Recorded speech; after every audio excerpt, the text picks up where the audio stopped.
خب بچه ها خوش اومدید به پارت دوم تشخیص مو بازیکنان.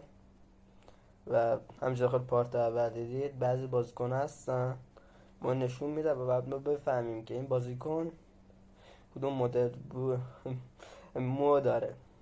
برین سراغ ویدیو، لایک و کامنت و ساب بهتون نره.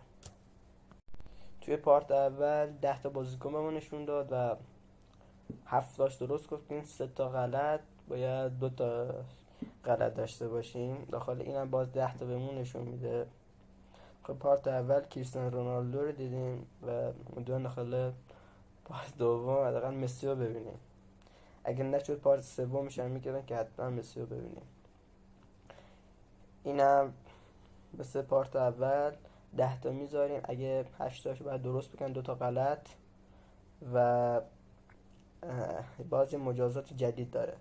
بریم سراغ ویدیو. با اولین بازیکن اسمش هری کین. هری کین من میگم ایه، چون موهاش یکم رو به سمت بالاست. بی ای. خب اولین درست، امیدوارم این بازی ببرم حداقل. و مارکوس آسنسیو بیه، ما همچین سمت بالاست و بیشتر از ای مو داره. درست گفتم، 2 تا درست. و مارکینیوش ماش فره، پس میگم بی. همین الان یه سوم درست باید بده دیگه. یا این هم سوم درست. زایس مارکینیوش. و نیمار که دیگه همه میدونن ایه. ماش رنگ کرد ای. بله 4 تا درست.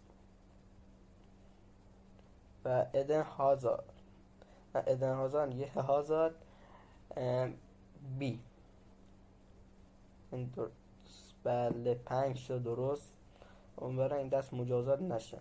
رودریگو من میگن ایه و ماش رنگ نکرده. ای هم رنگ کرده ولی ایه. یا 6 تا درست.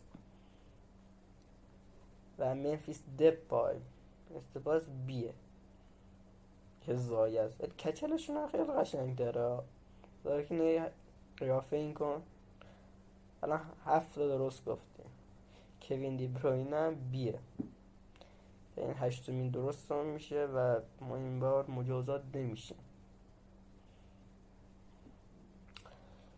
ادامه ویدیو نمیخواد ببینیم.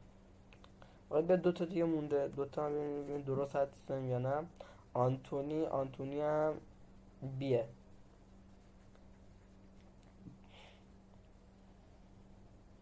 نه ای بود. یه غلط. و دومی هم ریم استرلینگ هم مثل این بیه. تو من غلط گفتم، شانس آوردم که چی نشد. یه غلط نداشتم داخل با 8 تا باخته بودم. خب اینم از ویدیو. مجازات نمیشن داخل این ویدیو. و خدا